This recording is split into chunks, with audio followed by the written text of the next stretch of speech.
कधी असा विचार केलाय का की निसर्गाचे नियमसुद्धा कोणाच्या तरी शब्दांपुढे झुकू शकतात? आज आपण श्री गुरुचरित्रातील एका अशाच दिव्य कथेबद्दल बोलणार आहोत, जिथे एका गुरूंच्या शब्दांनी अशक्य गोष्टीला शक्य करून दाखवलं. चला, या अविश्वसनीय प्रवासाला सुरुवात करूया. ही कथा आपल्याला हाच प्रश्न विचारते की जेव्हा आपला विश्वास सर्व तर्कांच्या पलीकडे जातो तेव्हा नेमकं काय घडू शकतं.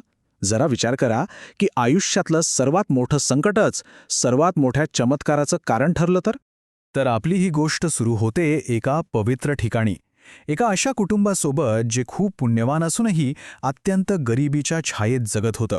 त्यांचं आयुष्य म्हणजे जणू काही पुण्य आणि कष्ट यांच्यातला एक न संपणारा संघर्ष होता. दत्तात्रेयांचे अवतार श्री गुरु नृसिंह सरस्वती गाणगापूरच्या त्या पवित्र भूमीवर पोचले. पण ते सर्वांसमोर आले नाहीत, तर भीमा अमरजा संगमावर असलेल्या एका पवित्र अश्वत्थ वृक्षाखाली गुप्तपणे राहू लागले. त्यांच्या केवळ त्या दिव्य उपस्थितीनेच त्या जागेची पवित्रता आणखीनच वाढली होती. याच गाणगापुरात एक ब्राह्मण कुटुंब राहत होतं. सदाचार आणि धर्माने हे कुटुंब खूप श्रीमंत होतं, पण खरं सांगायचं तर त्यांच्या घरात प्रचंड दारिद्र्य होतं. म्हणजे बघा, एका बाजूला त्यांचं पुण्यवान आयुष्य आणि दुसऱ्या बाजूला घरातली ती रिकामी भांडी. हीच गरिबी त्यांच्या श्रद्धेची सर्वात मोठी आणि कठीण परीक्षा घेणार होती. आता त्यांच्याकडे मालमत्ता म्हणून होतं तरी काय, तर एक म्हातारी, दात नसलेली आणि वांज म्हैस. तिने आयुष्यात कधी दुधाचा एक थेंबही दिला नव्हता. ती जणू काही त्यांच्या निराशेचं एक जिवंत प्रतीकच होती, जिचा उपयोग फक्त नदीवरून माती वाहून आणण्यासाठी व्हायचा, ज्यातून त्यांना थोडेफार पैसे मिळत असत. आणि मग एके दिवशी साक्षात परमेश्वरच त्यांच्या दारावर आला, जणू काही त्यांच्या श्रद्धेची अंतिम परीक्षा घेण्यासाठीच. या परीक्षेत ती यशस्वी होतील का? चला पाहूया. वैशाख महिन्याची रणरणटी दुपार होती. तो ब्राह्मण भिक्षेसाठी बाहेर गेला होता आणि बरोबर त्याच वेळी श्री गुरु स्वतः एक अतिथी म्हणून त्यांच्या दारात प्रकट झाले. ही काही साधीसुधी भेट नव्हती, हा तर एक दैवी हस्तक्षेप होता. श्री गुरूंची ती दिव्य कांती पाहून त्या स्त्रीने त्यांना साष्टांग नमस्कार केला. पण घरात अन्नाचा एक कणही नव्हता, त्यामुळे ती खूप लाजून आणि विनम्रपणे म्हणाली, स्वामी, माझे पती भिक्षेसाठी बाहेर गेले आहेत आणि खरं सांगू तर घरात तुम्हाला देण्यासाठी माझ्याकडे काहीही नाही. आणि इथेच या कथेला एक अविश्वसनीय वळण मिळतं. श्रीगुरूंनी दारातल्या म्हशीकडे बोट दाखवत एक अशी मागणी केली जी कोणत्याही तर्काच्या पलीकडची होती. ते म्हणाले, तू म्हणतेस घरात काही नाही, पण ही म्हैस तर आहे ना, मग तिचं दूध काढून मला का देत नाहीस? ही एक अशक्य वाटणारी विनंती होती आणि श्रद्धेची खरी परीक्षा होती.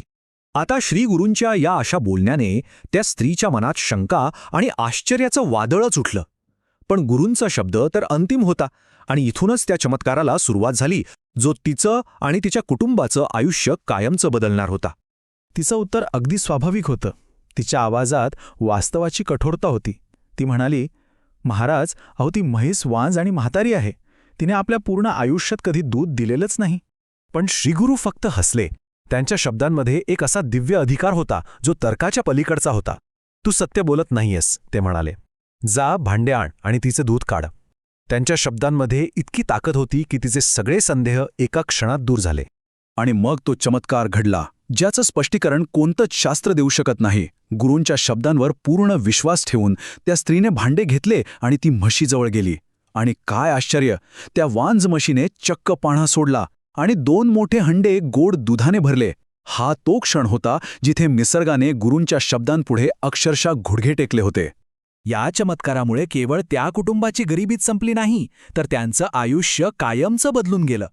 हे त्यांच्या अढळ श्रद्धेचं फळ होतं, एक असं बक्षीस ज्याची त्यांनी कधी कल्पनाही केली नव्हती. या दिव्य घटनेनंतर त्या स्त्रीच्या मनात कोणतीही शंका उरली नाही की हे कुणी सामान्य साधू नाहीत, तर साक्षात परमेश्वरच आपल्या दारात आले आहेत. तिने अत्यंत भक्तिभावाने ते दूध तापून श्रीगुरूंना अर्पण केलं आणि त्यांनीही ते मोठ्या आनंदाने स्वीकारलं. प्रसन्न होऊन श्रीगुरूंनी त्यांना असे आशीर्वाद दिले ज्यामुळे त्यांचं जीवन कायमचं बदलणार होतं. त्यांनी वरदान दिलं की त्यांच्या घरी देवी लक्ष्मीचा अखंड वास राहील, त्यांना पुत्रपौत्रांचं सुख लाभेल आणि त्यांचं दारिद्र्य कायमचं नष्ट होईल. एका क्षणात त्यांचं भाग्यच पालटून गेलं. तर मग या विलक्षण कथेतून आपण काय शिकू शकतो? याचं सार काय आहे जे आपल्या स्वतःच्या आयुष्यातही लागू होऊ शकतं? प्रत्येक पवित्र कथेच्या शेवटी एक फळश्रुती असते. फळश्रुती म्हणजे काय, तर ती कथा ऐकल्याने किंवा वाचल्याने मिळणारा लाभाचं एक वचन. ही एक प्रकारची दैवी हमी आहे की श्रद्धेने केलेली भक्ती नेहमीच फळ देते.